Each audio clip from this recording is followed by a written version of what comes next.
Some people are so fearful of their own emotions that they do not allow themselves to be sensitive to others or to themselves. They simply approach life as though they were an actor in a play.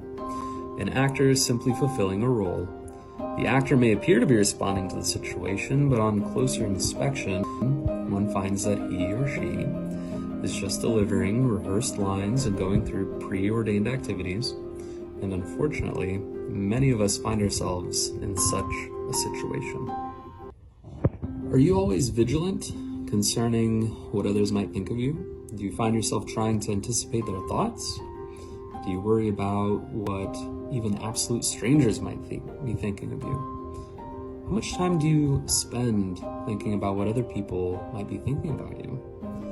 Many times people actually project their own negative feelings about themselves on others around them.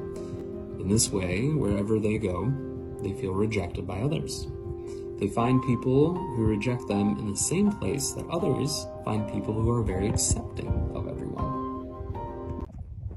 One of the most interesting facts of our behavior is that we often repeat the messages that hurt the most. We do this even after the person who delivered the message the first time is no longer here. Perhaps even if they're gone, or if they've passed away. We continue to repeat to ourselves the most hurtful messages we have heard. How much of the pain you experience just kind of goes on cycle over and over again. How much of the pain you experience is related to your repeating these hurtful negative messages, do you think?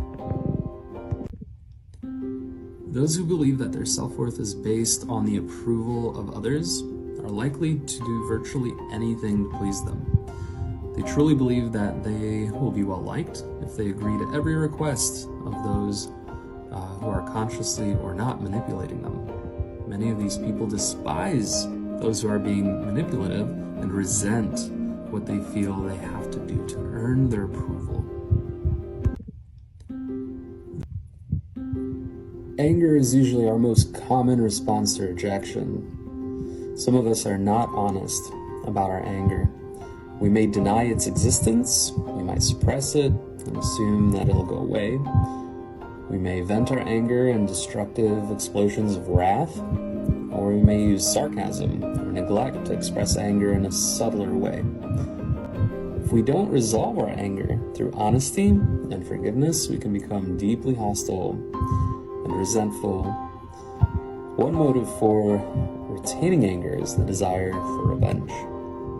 In families affected by dependency on alcohol, drugs, work, or any other compulsion, family members often develop behavioral patterns to rescue the dependent person from the consequences of his or her behavior. This compulsive rescuing, called codependency, allows the dependent person to continue acting destructively and keeps him or her in need of being habitually rescued so that the pattern continues. One of the most common ways people react to their fear of rejection is to avoid others, thereby avoiding the risk of rejection.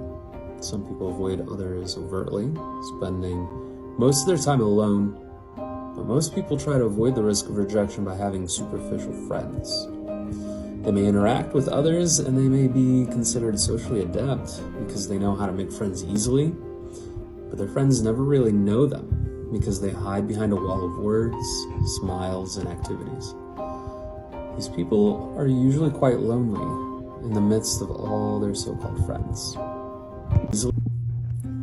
In an effort to avoid being hurt, some people constantly try to maintain control of others and dominate the situations that they face. They've become skilled in exercising control by dispensing approval or disapproval. They're unwilling to let others be themselves and make their own decisions without their consent. Because such people are actually very insecure, lack of control is an unacceptable threat to them. Depression is the result of a deep sense of loss or repressed pent-up anger.